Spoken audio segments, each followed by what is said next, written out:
One TV special report.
Tagagangong. Ano sa kasal, ma'am? Itong July 14. So, madawat na yung silid karon, dawat ka. Kung mong kuan, ma'am, kung sa'yo reaksyon mo, sa'yo gibati ni mo, kung sa'yo pa sa itong mga lideres. Doon kumati, ma'am. Nalipay kayo may nga nakadawat may og halipay gikan ni Mayor. Labi na sa nga naapil mi sa kasalan ng bayan. Nga usa na kami ka asawa legal. Ako kay namong pasalamat ni Mayor Indy Uminal og ni Go Henry Uminal og ni Congressman Ando Uminal. Tungod kay malipayon mi nga naapil mi nga kani nga kuan nga programa. Dako jud kay namong kalipay. So, pila mo katuig ka po? 5 katuig mi gaipon kape dayon. Pangandoy na mo nga makasal atong July. Labi na karon nga na blessing nga niabot sa mua. Pasalamat jud kay mi sa Ginoo. Sa bana karon. Hala sir. So kamundo agi di ay. Ilan yung anak, ma'am? Ako isa pa din. Bali naa mi karon maabotay. Dayon nakadawat ko kag marriage contract. Yes sir. So apil na. Tas akong pares. So unsay imong apilang pares. Unsay imong insay nilang mayor, ma'am? Napay marriage contract nga gihatod jud wala na gyud man ago pa pagadto sa PSA, no? Yes sir. Sa Team Asinso daghan salamat kaninyo. Balik-balikon ko. Ilabi na kay Mayor, Congressman Ugob. Daghan salamat sa inyo ha, Team Asinso. Nga kami naapil sa inyong programa. Salamat, sir. Ito ngalan mo? Gisami Madamba. Anong mana? Gerald Pligo. Maying adlaw kanatong tanan,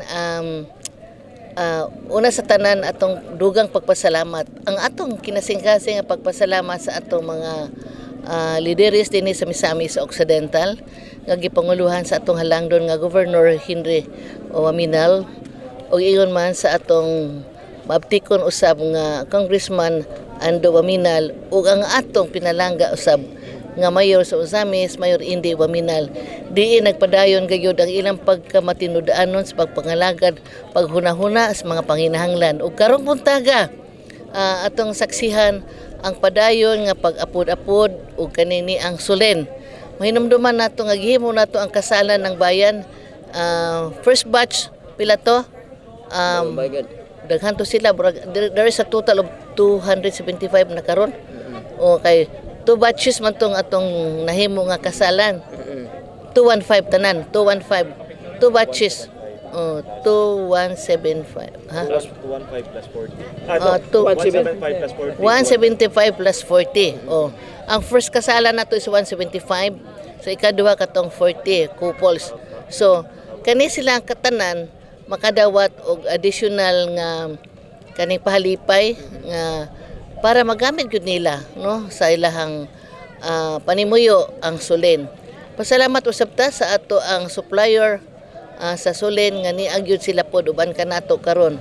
So karong buntaga ilang pagadawaton ang sulin o ang burner no? O ang burner usa ka set, one set gyud ni ang ilang lang problema ani ang ilang lutuon. Oo. Well anyway, atong gipahalipayan sila sa ngalan sa atong mga lideres sa probinsya, sa distrito o sa Ozami City ni gipadala kita ni Mayor Indi aron sa ingon nga halubelo sa atong mga recipients karong buntaga. Ang pag-release po di ay po karon sa ilang certificate of marriage sa ilang sa ilahang kamatuoran nga minyo na gyud sila. So karong buntaga madawat gawa sa sulin, gawa sa sulin, madawat po nilang sertifiko sa paghikog nila. Oh, pagkamatuod ay nga nahukta na sila, no? Bitaw sa dakong responsibilidad isip magtiayon. So atong i-wish, atong ipanghinaot nga sa ilang panag-ipon matunhay gayud ang gugmag kalinaw, mapadayon ang gugmag kalinaw, mainiton gyud sa makainit sa sulin, no? Ang ilang pagbinati ay isip magtiayon. And ato nang gipangayo sa ngalan sa atong mga lideres sa Ozami City, sa Misamis Occidental, atong hangyoon ato silang ipaabot nato ang mga dakong pahalipay alang sa atong mga 215 ka mga couples nga niya karong buntaga diri aron pagdawat sa additional nilang pahalipay nga magamit gyud kay nila ni, no? Ang ilan lang problema, ang ilan lang yung lungagon, no? Okay, so once again congratulations sa atong 215 ka mga couples nga karong buntaga pagadawato nila dinhi pagasaksihan nato dinhi sa Asenso Food Park, no, dinhi sa atong syudad sa Osamis. Salamat, and once again atong banghinaot nga sila mga magtiayon 215 couples mabungahon gyud ang ilang tipon, no, sa ilang journey of love nga sila mabugahon gyud kaayo. Once again, good morning. Sir, pinay total nga nagka-receive. So, good morning sa inyong tanan o salamat sa pag-anhi. Atong gi-distribute karon is 175 kabuok sets for 175 couples atong kasalan sa fiesta during our 75th Charter Day diri sa Ozami City. And additional of 40 kabuok gikan sa katong last na nga kasalan sa probinsya nga gi-held nato dito sa province. Ang 40 kabuok taga Osamis, and then District 2 nga distribution will follow soon, probably next week. So mag-post lang gyapon mi og announcement sa among page para makapahibalo sa tanan nga natay upcoming ingana nga activity. Pila ang District 2, sir? District 2 is 20 kabuok per municipality o 40 kabuok sa Tanggob City. Ato gihimo ang kasalan na sir. Dito sa Kapitolyo ni siya. So nakita ninyo nga ang support from the government, no, sa itong mga elected officials para sa business sector. Yes sir, very much so. Kay actually kaning ato ang business sa Sulain, it started last year. Last year ang ato ang mayor sa Osamis was still Mayor Ando, then Mayor Ando, now Congressman. So when he was seated, naka-decide ta nga mo start og new business venture kay nakaganahan man ta sa direction sa ato ang local administration. So during that time also pasalamat ko ni Mayor Ando, then Mayor Ando, now Congressman, nga gi-full support gid niya ang mga local business establishments. Dili lang ako kung dili tanan nga mga business sector naka-benefit ani. We can see nga tong catering, atong mga bakery, hardwares gisuportaan gid gayo sa ato ang local government. So karon nag-congressman na si Congressman Ando, and he is still supporting us sa ato ang Sulain. Kaya actually ato ang kasalan sa probinsya, even though District 2 si Kong Ando, gi-appeal niya og distribute ang District 1, gihatagan niya og full sets. And then si Mayor Ando is also a very strong supporter sa ato ang business. And even si Governor, isa gid pod siya sa ato ang supporter sa kaning Sulain. And not just them, but ang tibuok man gyud nga Asenso Misamis Occidental nga mga kaning officials are very much supporting us. And not just Sulain ha, but all the business men sa Osamis gid pang suportaan nila. Since pagsugod sir, na kasalan and paghatag og mga kining Sulain, pila na siguro total na siguro pag bala lang nimo estimated nga natag. We started sa second nga kasalan sa Osamis. So ang estimated nga na-release nato sa karon is something around 1,300 to 1,400 sets in total. So kung pila to kabuk ang nakasal sa probinsya, pila kabuk nakasal sa Osamis, ingana po kadaghan ang ato na-release. Usa ka set yun sir, brand new. Yes, brand new nga tibuok nga set. Nga katong 11 kg na to, dagko na siya nga set katong pang household, na anay burner, na regulator, ready to use and very useful for especially kanang bag-o gikasal. Ang mga mo tao, pila kantidad ani sir sa inyo? Ang tinuod na nga kantidad sir, nana siya sa 5,000 kapin. Although naatay promo from time to time, makuha nimo at 3,999. So nakasale sa 1,000. So usay kalahian na sir sa uban nga mga kining Sulain no, nabay kang uban nga mga kumpanya niya, usay kalahian niya so Sulain. Based lang sa feedback sa ato ang mga customers, especially the ones that have tried other brands, including sa ato mga supporters diri sa media, si Madam Wida, sige patubil sa amo, ilahang giingon is mas dugay ato ang mahurot, mas init ang atong kalayo kay blue flame magid na siya. And then sigurado gid mo nga ang 11 kg ninyo is 11 kg gid ang sulod. So aside from that, always good nga fair ang atong price, and then naatay free delivery. Naatay support for commercial accounts, so you can be assured sa quality, in short, if you are with Sulain. So safety siya. No? Safety also because we have our proprietary auto shut off regulator nga if in case nga naay maputol imong hose na leaking, automatically mo palong siya og iyaha.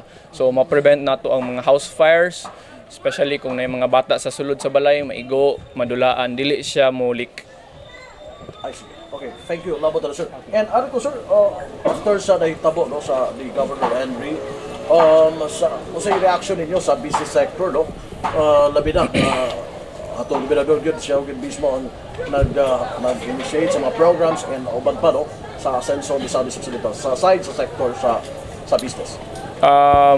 From the business sector, sir, we strongly condemn any form of violence because not only is there no place for violence in a civilized society, but also it's not good for business, it's not good for tourism, especially karon nga ang na-target nila is atuag yung governor mismo who is spearheading all the programs in Misamis Occidental, and we can see during his time as congressman and now as governor, dili man gyud magkulang ang iyahang support in terms of infrastructure, social services, education, in short, all sectors na cover ni governor. So sa amo ang case, we strongly condemn any sort of violence, and kita nalipay ta for the last few years we have been experiencing the peace and order in Mis-ok, not just in Osamis City but also in Mis-ok. And then sa karon nga nahitabo, wala ta nalipay nga naana pud balik nga ing-ani nga incident sa atong lugar. We hope that there will be swift action regarding this nga makuha nato kung kinsa gid to ang mga behind this nga attack. And then we are very happy nga walay na sakitan, dili lang si governor, kung dili ang kuyog niya sa escort wala ray na sakitan, only just damage to property which can easily be repaired. So again, from us, a business sector here, we hope that there will be swift action regarding any incident. I think that's all. and andam po ang business sector manawagan labi na sa itong sa authority, no? Sa PNP o man pa. Yes sir. Kami sa business sector, we are always in good terms with all our other agencies, especially sa tuwang law enforcement, because law enforcement, BFP, kani sila nga mga agencies, these are all very related to our businesses, safety, sa tuwang security, and we would like to ask for the PNP to perform swift action sa pag-investigate sa kaninga matter, og hopefully wala na sunod nga incidents, not just to our officials but also to the private community. Wala na mga ingani nga klase nga mga incidents nga makakos og harm sa ato ang peaceful nga living diri sa Misamis Occidental. Especially we're going towards tourism, dili ta ganahan nga mahadlok ang atong mga turista mo anhi diri, so still we invite all the tourists to visit our province kay it is very safe. We have confidence, especially sa atong local diri sa Misamis, sa Osamis City. We are very happy with the performance of our PNP, kang Chief Tano. Okay, thank you. Thank you sa inyong tanan sa media for coming, sa coverage diri sa ato ang releasing og pagsuporta diri sa Sulain og sa ato ang local LGU. Thank you. One TV special report.